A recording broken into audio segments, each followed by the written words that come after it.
आता 9 एप्रिलला गुढीपाडवा आहे, त्याच्यासाठी आपण साखरेच्या गाठी बनवायच्या आहेत।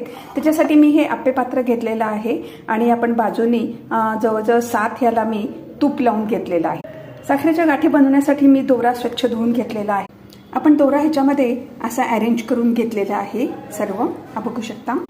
गाठी बनवण्यासाठी एक मीडियम वाटीची ही जी आहे ती वाटी भरून मी साखर घेतली आहे।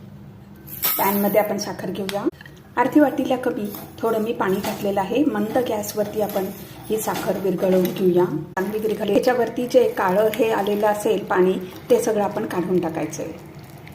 पाक आपल्याला थोडा चिकट करायचा आहे। एका प्लेटमध्ये पाणी घेतलं आहे, एका प्लेटमध्ये थोडंसं पाणी घेतलं आहे, थोडीशी वेलची पावडर घातली।